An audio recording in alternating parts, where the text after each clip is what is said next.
Good morning, नमस्ते, शुभ प्रभात, सत श्री अकाल, सलाम वालेकुम। Welcome to masters of tech. हम मास्टर्स ऑफ टेक आपका स्वागत करते हैं अपने चैनल पर। मास्टर्स ऑफ टेक आपके लाए हैं बेहतरीन और ढेर सारी जानकारियाँ ढेर सारे क्षेत्रों में।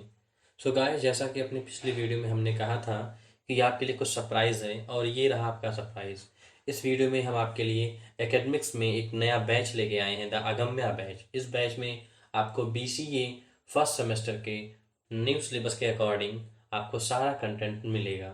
आपको क्वेश्चन पेपर्स, सैम्पल पेपर और important questions, important topics, exam oriented आपको सेशनल्स जो प्रैक्टिकल्स होते हैं, हर टॉपिक पर, हर एरिया में आपको एक अच्छे डिटेल्ड वीडियोस मिलेंगे जिससे आपके सारे डाउट्स, सारे प्रॉब्लम्स क्लियर हो जाएंगे। सो गाइस, अपने एकेडमिक्स के फर्स्ट वीडियो में हम आपको बिजनेस कम्युनिकेशन के बारे में बताने जा रहे हैं।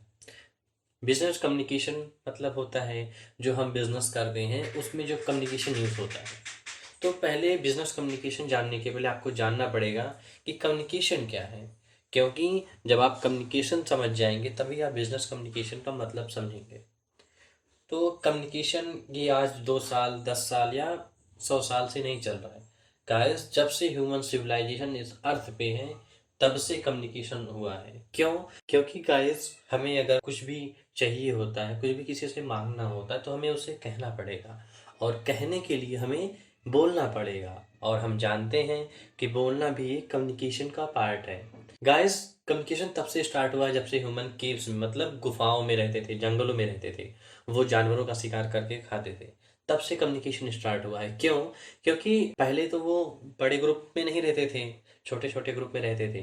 तो उनको उतना कम्युनिकेशन करना, वो साइन लैंग्वेज यूज़ करते थे डेंजर के लिए, जैसे फायर हुआ या फिर कोई बड़ा एनिमल हुआ जो उनका भी हंट कर लेता था, क्योंकि वो हंट करते थे तो उनका भी हंट होता था।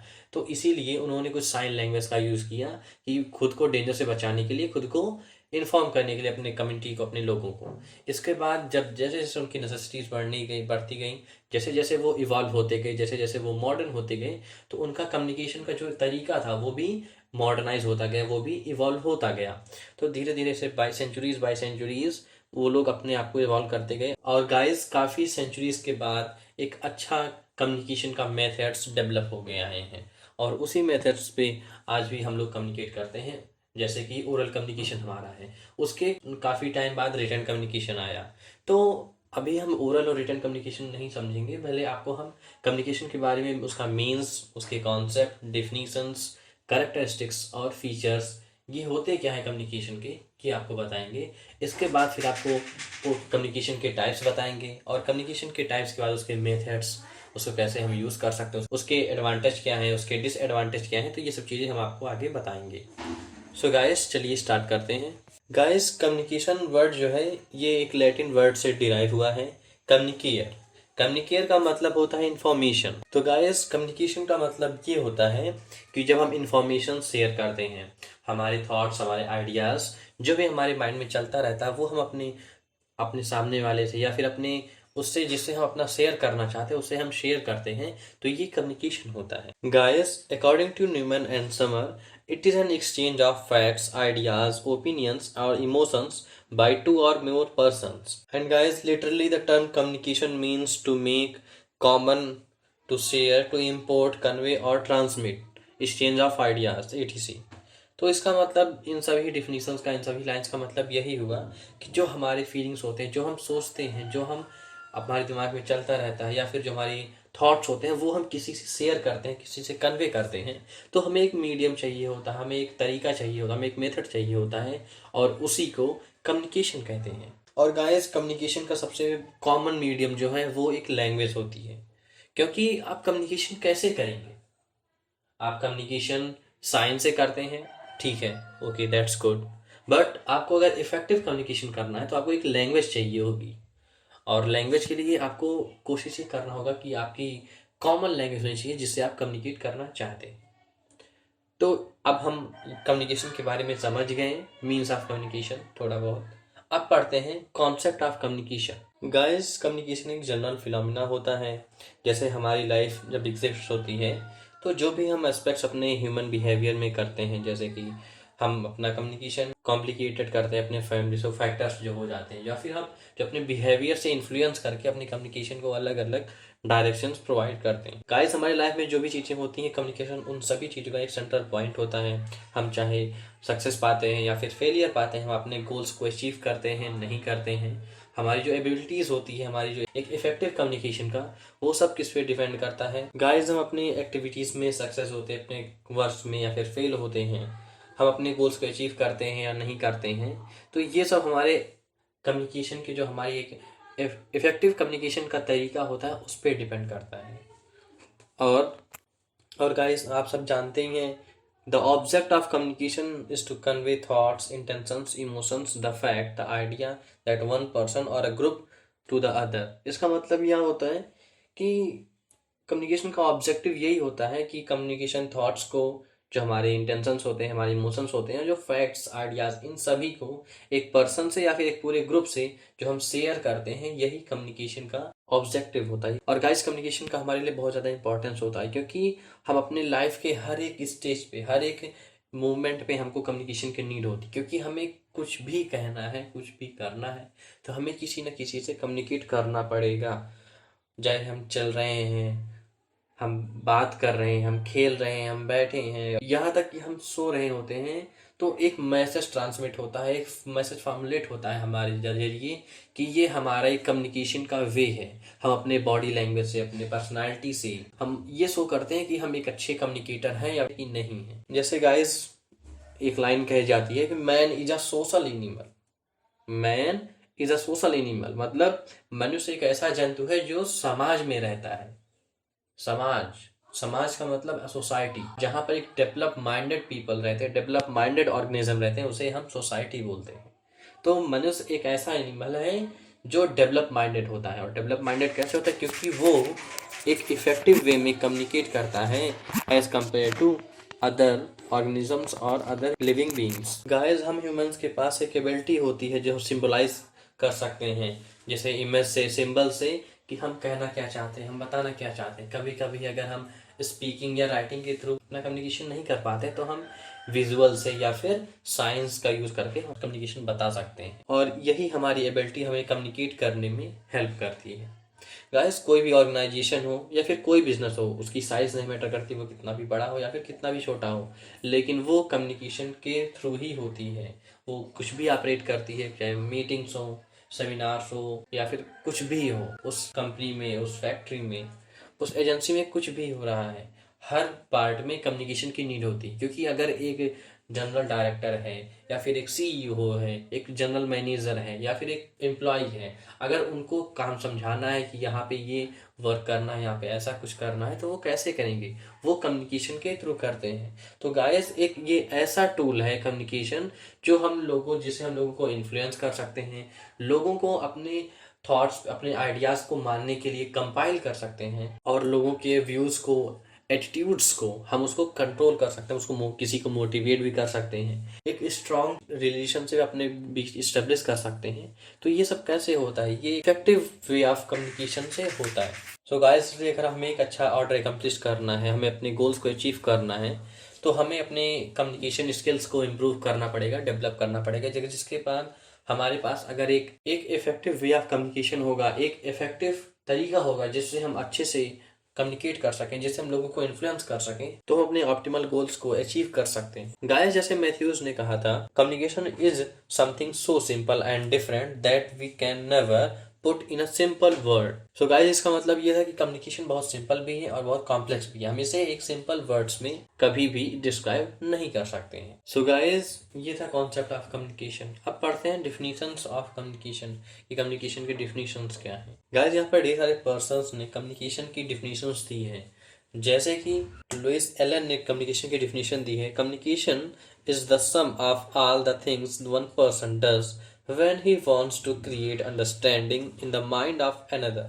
It involves a systematic and a continuous process of telling, listening and understanding. Guys, इसके बाद जैसे नोट्स एंड ओडेनल ने कहा है, communication is an intercourse by words, letters, symbols or message and is a way that one organization members share meaning and understanding with another. George Terry ने कहा है, communication is exchange of facts, ideas, opinions और emotions by two और more persons. Guys, इसके बाद D फर्लैंड ने कहा है, कम्युनिकेशन में B broadly defined as the process of meaningful interaction among human beings. More specifically, it is the process by which meanings are perceived and understandings are reached among human beings.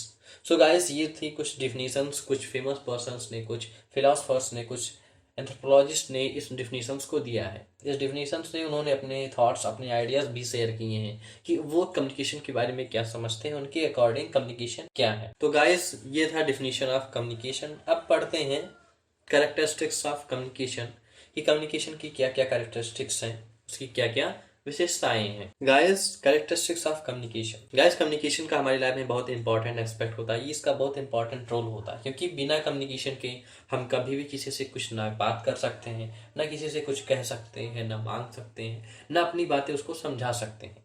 तो इसलिए communication हमारी life में बहुत important होता है। और कुछ communication की कैरेक्टरिस्टिक्स हैं, कुछ की विशेषताएं हैं जो हम आगे पढ़ते हैं। तो चलिए पढ़ते हैं first characteristics of communication. Communication involves at least 2 person. Communication कम से कम 2 लोगों को इन्वॉल्व करता है। गाइस, कम्युनिकेशन में कम से कम 2 लोग इन्वॉल्व होते हैं, जिसमें से जो सेंडर पर्सन होता है हम उसे टेक्निकली कम्युनिकेटर कह सकते हैं। वो अपना ओपिनियन, अपने आइडियाज, फैक्ट्स और ऑर्डर इंस्ट्रक्शंस शेयर करता है, और जो कम्युनिकेटर होता है वो ही चीज़ें लगभग बोलता है या फिर लिखकर अपने सेंटेंस को, अपनी चीज़ों को रिसीवर को देता है। और गाइस, रिसीवर को हम टेक्निकली कम्युनिकेट कह सकते हैं, क्योंकि वो पढ़ता है, सुनता है और चीज़ों को एक्सेप्ट करता है। जैसे कि वो मैसेज को पढ़ रहा है, जो कम्युनिकेटर ने, जो सेंडर है उसने जो सेंड किया है, जो उसने भेजा, तो उसको ये पढ़ता है, सुनता है और समझता है। तो ये होता है कम्युनिकेटिंग, और उसे कहते हैं कम्युनिकेटर। सेकेंड कैरेक्टरिस्टिक है, there must be a message. क्योंकि जब कम्युनिकेशन हो रहा है तो कम से कम उसके बीच में एक मैसेज होना चाहिए, क्योंकि बिना किसी मैसेज के कम्युनिकेशन हो ही नहीं सकता। अगर मैसेज है तो कम्युनिकेशन हो रहा है, क्योंकि अगर मैसेज नहीं है तो वो लोग कम्युनिकेट कर क्या रहे हैं। इसीलिए कम्युनिकेशन में मैसेज बहुत ही इंपॉर्टेंट होता है, जिसमें लेक्चर्स हो सकते हैं, डिस्कशंस हो सकते हैं, सजेशंस हैं, ग्रीवेंसेस हैं, कंप्लेंट्स, रिक्वेस्ट, प्रॉब्लम्स या फिर न्यूज़। बहुत सी चीज़ें होती हैं इसके अंदर। जरूरी नहीं कि आपको एक ही तरह का मैसेज हो, आपके ऑर्डर्स हो सकते हैं, इंस्ट्रक्शंस हो सकते हैं, रिपोर्ट्स हो सकते हैं, इंफॉर्मेशंस हो सकते हैं, बहुत सारी इसकी क्लासिफिकेशंस होती हैं। तो आपके पास एक मैसेज होना चाहिए, क्योंकि बिना मैसेज के कम्युनिकेशन नहीं होगा। थर्ड आपका है, कम्युनिकेशन में बी रिटन, ओरल और गेस्चर। कम्युनिकेशन या तो रिटन होना चाहिए, या ओरल होना चाहिए, या फिर गेस्चर होना चाहिए। गाइस, कम्युनिकेशन को किसी न किसी फॉर्म में या फिर किसी न किसी को शेप देना पड़ता है। कभी कभी ये रिटन होता है, कभी ओरल होता है, कभी गेस्चर या फिर नॉन वर्बल होता है। जब कोई पर्सन लेक्चर दे रहा होता है और वो हैंड्स को मूवमेंट करता है, अपने फेस एक्सप्रेशंस को बताता है, तो ये भी कम्युनिकेशन होता है। एंड गाइस, जो वर्ड्स हम बोलते हैं या फिर जो लिखते हैं, जो भी चीज़ें, ये सब कम्युनिकेशन होता है। और रिटन कम्युनिकेशन में फॉर्मल कम्युनिकेशन होता है, डॉक्यूमेंटेशन होता है, जैसे रूल्स होते हैं, स्टेटमेंट्स हो गए, procedures, orders, instructions, contracts, reports, agreements. Oral communication के अंदर कुछ फेस टू फेस इंटरेक्शंस आते हैं, मीटिंग्स हो गया, इंटरव्यूज हो गए, टेलीफोनिक टास्क हो गया and public speaking. And gesture communication के अंदर जो हम अपने फेस एक्सप्रेशंस हो गए, अपने हैंड मूवमेंट्स हो गए, अपने बॉडी पोस्चर से जो भी कम्युनिकेशन करने की कोशिश करते हैं। जैसे हम अगर स्पीच दे रहे हैं तो कभी कभी हम किसी चीज़ को समझाने के लिए अपने हैंड मूवमेंट्स, अपने फेस एक्सप्रेशंस को यूज़ करते हैं, तो ये गेस्चर कम्युनिकेशन होता है। सो गाइस, अपना फोर्थ कैरेक्टरिस्टिक है, कम्युनिकेशन में बी फॉर्मल और इनफॉर्मल। कम्युनिकेशन या तो फॉर्मल हो सकती है या इनफॉर्मल होगी। गाइस, जो फॉर्मल कम्युनिकेशन होती है वो जब सुपीरियर किसी इशूज़ पर, ऑर्डर्स पर या फिर इंस्ट्रक्शंस पर किसी ऑर्गेनाइजेशन के अंदर या फिर सबऑर्डिनेट से हम डिस्कस करते हैं, या फिर ऑफिशियल कैपेसिटी हो, ये सब फॉर्मल कम्युनिकेशन में आता है।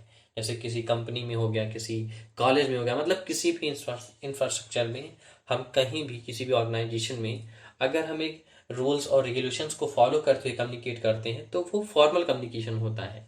बट अगर कुछ लोग एक ग्रुप में कम्युनिकेशन करते हैं जहाँ वो रूल्स और रेगुलेशंस का यूज़ नहीं करते हैं कम्युनिकेशन के, तो वो इनफॉर्मल होता है। जहाँ फिर वो अनऑफिशियल मैनर में कम्युनिकेशन करते हैं तो वो इनफॉर्मल कम्युनिकेशन होता है। इसके बाद आता है communication is two way process.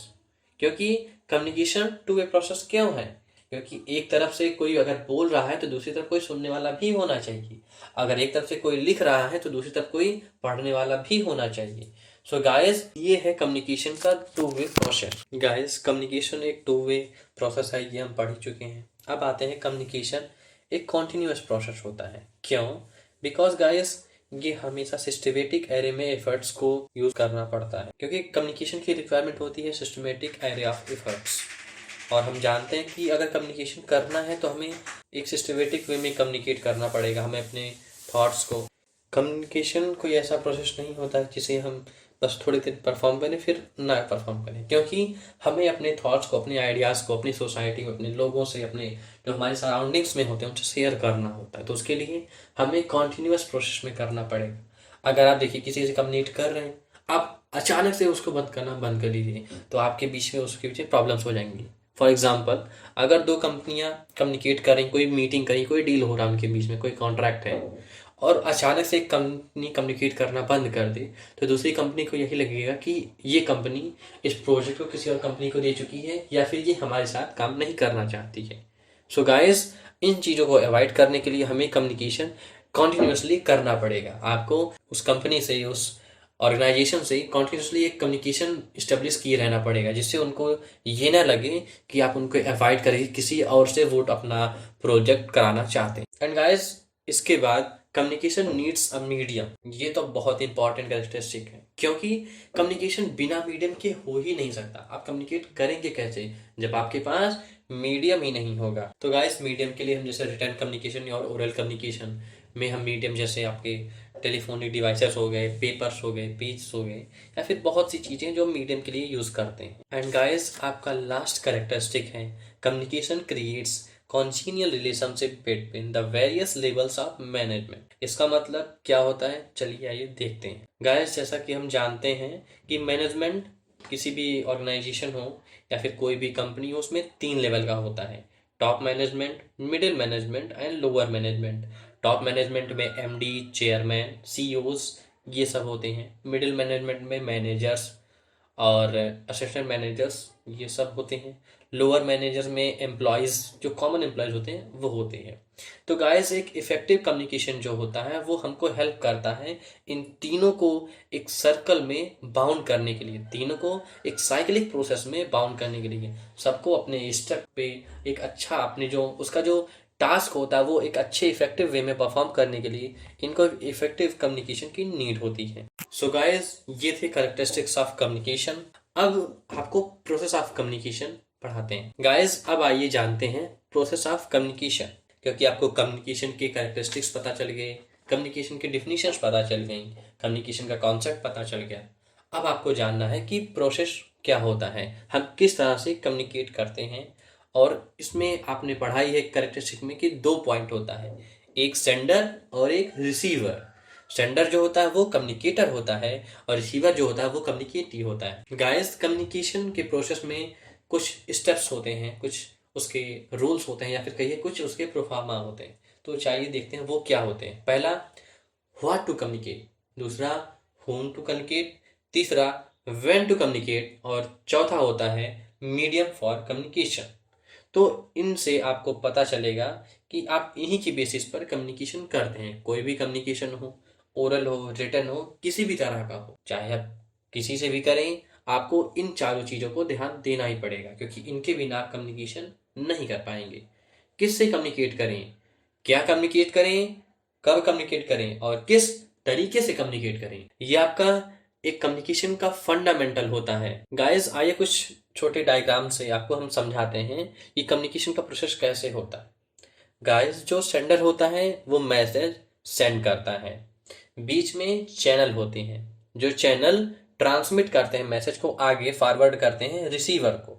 Receiver message receive करता है, फिर रिसीवर अपना रिस्पॉन्स सेंड करता है, उसका रिस्पॉन्स फिर चैनल पे जाता है और फिर चैनल उसे आगे ट्रांसफर कर देता है सेंडर के पास। सेंडर को उसका जो मैसेज दिया होता है उसका रिस्पॉन्स या फिर उसका फीडबैक प्रोवाइड होता है। तो ये एक साइक्लिक प्रोसेस है और यही है कम्युनिकेशन का प्रोसेस। अब आइए इसको इलाबोरेट करके हम आपको समझाते हैं कि कम्युनिकेशन कैसे होता है। गाइस, कम्युनिकेशन प्रोसेस के कुछ इंपॉर्टेंट कंपोनेंट्स जैसे कि sender, message, channel, receiver and response, क्योंकि इनके बिना कम्युनिकेशन का प्रोसेस कंप्लीट ही नहीं होगा। गाइस, हमने आगे पढ़ाई है कि कम्युनिकेशन में दो पार्ट्स होते हैं जिसमें टू पार्टीज इंडल्ज होती हैं, एक सेंडर और एक रिसीवर। गाइस, कम्युनिकेशन का ट्रांसमिशन प्रोसेस तब तक कंप्लीट नहीं होता है जब तक रिसीवर सेंडर का जो सेंड किया हुआ मैसेज होता है उसको पढ़कर, समझकर और अपना रिस्पॉन्स सेंडर तक ना पहुंचा दे। जब सेंडर तक उस रिसीवर का रिस्पॉन्स पहुंच जाता है, उसका फीडबैक पहुंच जाता है, तब ये एक कम्युनिकेशन का कंप्लीट प्रोसेस होता है। और गाइस, कम्युनिकेशन का इस प्रोसेस का सबसे इम्पॉर्टेंट फैक्टर ये होता है कि जो रिसीवर होता है, जो कम्युनिकेटर होता है, जो सेंडर होता है, उन दोनों के बीच में कोऑपरेशन इस्टेब्लिश होना चाहिए, क्योंकि अगर कोऑपरेशन नहीं होगा तो एक इफेक्टिव कम्युनिकेशन कभी नहीं हो सकता है। क्योंकि जो रिसीवर एग्री होना चाहिए जो जिस पॉइंट ऑफ व्यू से सेंडर ने मैसेज सेंड किया है, रिसीवर को जो मैसेज मिला है उसको उसका एक इफेक्टिव रिस्पॉन्स भी देना पड़ेगा जो सेंडर के अकॉर्डिंग अप्रोप्रिएट हो, सेंडर को समझ में आना चाहिए।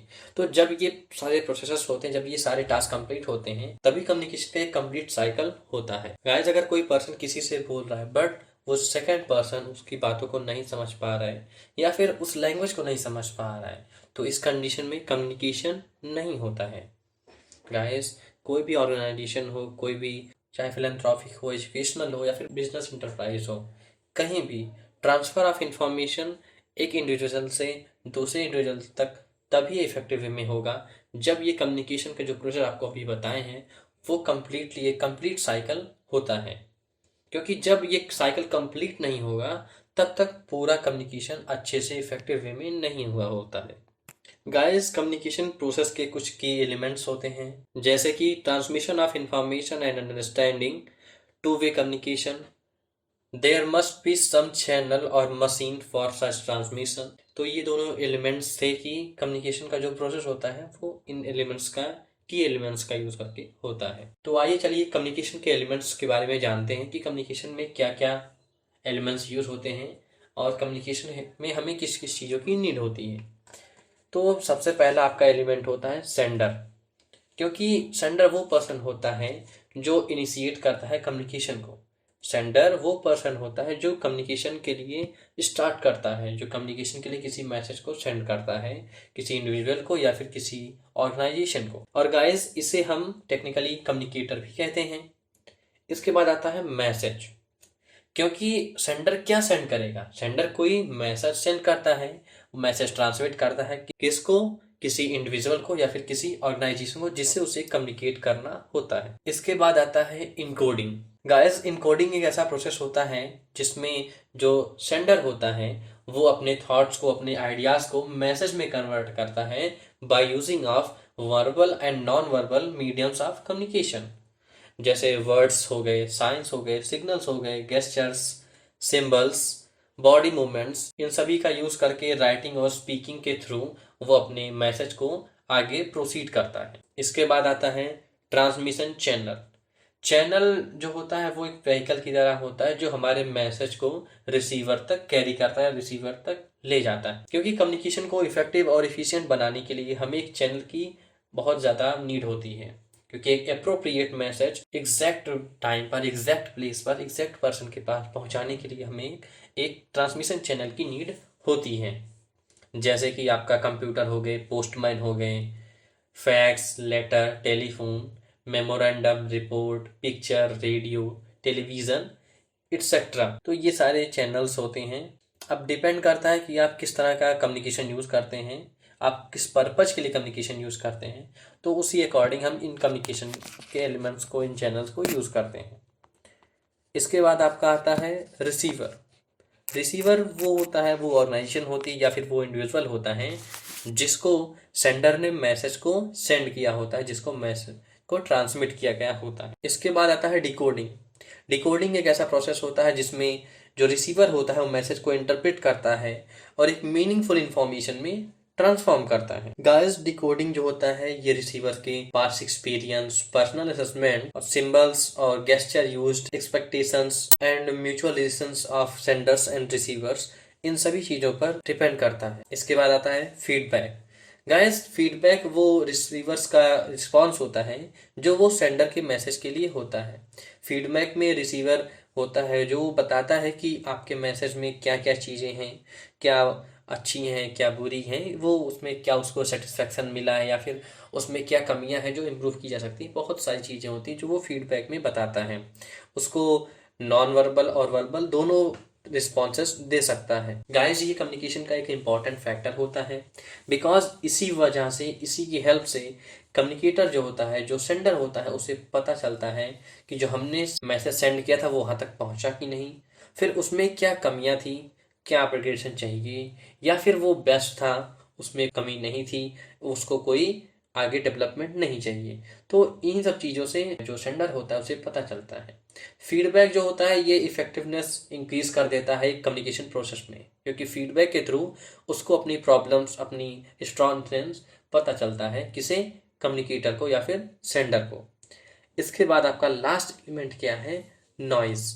नॉइज से एक डिस्टरबेंस आकर जो होती है, जो हमें रिड्यूस करना या फिर कंफ्यूज कर देती है क्लियरिटी या क्वालिटी जो होता है हमारा मैसेज जो ट्रांसमिट होता है। इसको हम कई सोर्सेस से देखते हैं, जैसे कि कुछ फिजिकल सोर्स हैं, कुछ साइकोलॉजिकल नॉइज होते हैं, कुछ फिजियोलॉजिकल होते हैं। जैसे कि जो फिजिकल नॉइज होती है ये कुछ एक्सटर्नल फैक्टर्स होते हैं जो कम्युनिकेशन को डिस्टर्ब कर देते हैं, जैसे कि व्हीकल्स के नॉइज जो होते हैं, टेलीविजन का नॉइज हो गया, या फिर डिस्टर्बेंस इन फोन लाइन, ये फिजिकल नॉइज होते हैं। इसके बाद फिजियोलॉजिकल नॉइज क्या होता है, ये हियरिंग डिसऑर्डर्स होते हैं, इलनेस या फिर डिसेबिलिटीज होती हैं जो एक डिफिकल्टी हो बन जाते हैं मैसेज को सेंड या रिसीव करने में। इसके बाद साइकोलॉजिकल नॉइज। साइकोलॉजिकल नॉइज वो होता है जो सेंडर होता है और रिसीवर होता है उनकी अंडरस्टैंडिंग्स पे डिपेंड करता है। ये साइकोलॉजिकल नॉइज होता है उनके साइकिक एबिलिटी या फिर उनके मेंटल अंडरस्टैंडिंग पर डिपेंड करता है। And guys this model of communication is instrumental model as it treats communication as a means of predetermined ends. So ये हमारे elements of communication process थे। अब हम इसके बाद पढ़ेंगे functions of communication, कि communication में जो functions होते हैं वो कैसे परफॉर्म होते हैं, communication के जो functions हैं वो क्या क्या हैं। तो आइए पढ़ते हैं functions of communication। Guys starting evolution की जो एजेस थी, जो अर्ली एजेस थी, उसमें कम्युनिकेशन का मतलब बस यही होता था, ऑर्डर को देना, इंस्ट्रक्शंस को देना अपने सब ऑर्डिनेट्स को और उसे फॉलो करना। बट गाइस जब चीज़ें धीरे धीरे मॉडर्नाइज होती गई, ऑर्गेनाइज होती गई और फिर इवॉल्व होती गई, तो उसमें छोटे बड़े चेंजेस आते गए। और हम अब कम्युनिकेशन के फंक्शंस पढ़ेंगे। तो पहला फंक्शन क्या होता है, पहला फंक्शन होता है द इंफॉर्मेशन फंक्शन। दूसरा होता है the command and instructive function. तीसरा आपका होता है the influence and persuasive function. और चौथा एंड लास्ट आपका होता है द इंटीग्रेटिव फंक्शन। तो गाइस इंफॉर्मेशन फंक्शन क्या होता है। गाइस कम्युनिकेशन सिंपली तब कंप्लीट होता है जब हम कोई भी इंफॉर्मेशन देते हैं या कोई इंफॉर्मेशन शेयर करते हैं जो एक कंप्लीट, जो कम्युनिकेशन का प्रोसेस होता है उस साइकिल को कंप्लीट करता है। तो एक कम्युनिकेशन का साइकिल कंप्लीट होने पर एक अच्छा इफेक्टिव कम्युनिकेशन करते हैं। गाइस किसी भी कंपनी में या फिर किसी भी इंडस्ट्री, किसी भी ऑर्गेनाइजेशन में जो एम्प्लॉयज होते हैं उनको एक प्रॉपर गाइडेंस की नीड होती है, इनको इन्फॉर्मेशन की नीड होती है, जिससे वो अपने बॉस से, जो उनके सुपीरियर होते हैं, उनसे जो टारगेट्स, जो ऑर्डर्स उनको मिले होते हैं, उनको इन सभी चीज़ों को इफेक्टिव वे में करने के लिए एक इन्फॉर्मेशन की नीड होती है। और यही है the information function of communication. इसके बाद आता है कमांड एंड इंस्ट्रक्टिव फंक्शन। कोई भी एम्प्लॉय हो उसको जो जॉब असाइन किया जाता है, गाइस किसी भी कंपनी में, किसी भी ऑर्गेनाइजेशन में हर एम्प्लॉय को कुछ ना कुछ काम दिया गया होता है जो उसे कंप्लीट करना होता है। और कभी कभी कुछ एडिशनल उसको टारगेट्स दिए जाते हैं, कुछ एक कॉमन गोल्स ऑफ ऑर्गेनाइजेशन में उसे शामिल किया जाता है, क्योंकि उसके अंदर कुछ क्वालिटीज होती हैं जो कंसिडरेबल होती हैं और वो उन टास्क के लिए अकाउंटेबल किया जाता है कि हाँ वो ये पर्सन या फिर वो एम्प्लॉय ये टास्क कर सकता है। तो वो एम्प्लॉय जो होता है वो अवेयर होता है रिस्पॉन्सिबिलिटीज़ के लिए और उसे पता होता है कि हमको जो कमांड्स मिले, जो इंस्ट्रक्शंस मिले हैं, हमें इसे अच्छे से इफेक्टिव वे में करना है। वो एम्प्लॉय जो होता है वो जितने भी उसको एडिशनल कमांड्स, इंस्ट्रक्शंस और गाइडेंस प्रोवाइड किए जाते हैं उन सभी को वेरी एडिक्वेटली परफॉर्म करता है। इसके बाद आता है the influence and persuasive function. Guys इस फंक्शन में हम ये जानते हैं कि जो कोई भी एम्प्लॉय होता है उसे किस चीज़ की नीड होती है, उसे ट्रेनिंग की नीड होती है, उसे डेवलपमेंट फैसिलिटीज़ की नीड होती है, जिससे वो अपना जो वर्क होता है उसको एक अच्छे से एक एडिक्वेट मैनर में, एक ऑप्टिमल मैनर में परफॉर्म कर सके, उसके अंदर कोई प्रॉब्लम्स ना हो, कोई इरर्स ना हो, और वो खुद को मॉडर्नाइज कर सके, खुद को डेवलप कर सके। और हर कंपनी गाइज ये चाहती है कि उसका जो एम्प्लॉय हो वो फुली स्किल्ड हो और अपनी ड्यूटीज को एक इफेक्टिव वे में परफॉर्म करे। गाइज लियो थायर ने मेंशन किया था कि हम एम्प्लॉयज को, वर्कर को मोटिवेट कर सकते हैं, गाइड कर सकते हैं, उसको डायरेक्ट करके, इन्फ्लुएंस करके हम उसके बिहेवियर में, उसकी एटीट्यूड में थोड़ा चेंज ला सकते हैं, उसको और स्किलफुल और उसको और इफेक्टिव बना सकते हैं। और इसके बाद आपका आता है द इंटीग्रेटिव फंक्शन। गाइस जो इंटीग्रेटिव फंक्शन होता है इसमें उनकी पर्सपेक्टिवनेस, उनकी इफेक्टिवनेस, उनकी वेल एस्टेब्लिशमेंट ऑफ सिस्टम्स और कम्युनिकेशन ही नहीं, यहाँ तक कि उनके जो एफर्ट्स होते हैं, उनके जो रिडल भी बढ़ जाते हैं। वो अपने रिडल्स को, वर्किंग डिफिकल्टीज को, हिंड्रेंसेस को कंप्लीटली डोमिनेट करते हैं। और इस तरह से जो कंपनी होती है या फिर जो ऑर्गेनाइजेशन होती है वो अपना डिजायर डायरेक्शन अचीव करती है। उसका जो जो ऑर्गेनाइजेशन होती है वो प्रॉस्पेरस होती है, वो एक हाई अचीवमेंट अचीव करती है। तो गाइस ये सभी थे फंक्शंस ऑफ कम्युनिकेशन। गाइस आज हमने कम्युनिकेशन के बारे में काफी की चीजें पढ़ी, जैसे कि means of communication, concept of communication, definition of communication, characteristics of communication, process of communication, elements of communication process और फंक्शन ऑफ कम्युनिकेशन। तो गाइस आज के लिए इतना ही। अब मिलते हैं अपने नेक्स्ट वीडियो में कुछ अमेजिंग एंड फैंटास्टिक टॉपिक्स और कंटेंट्स जो हम कम्युनिकेशन के बारे में डिस्कस करेंगे। So guys till then enjoy your life, keep practising, and for more information join our channel Masters of Tech. And if you have any queries, any problems, so you can ask in our Telegram channel or Instagram page. The links are given in the description.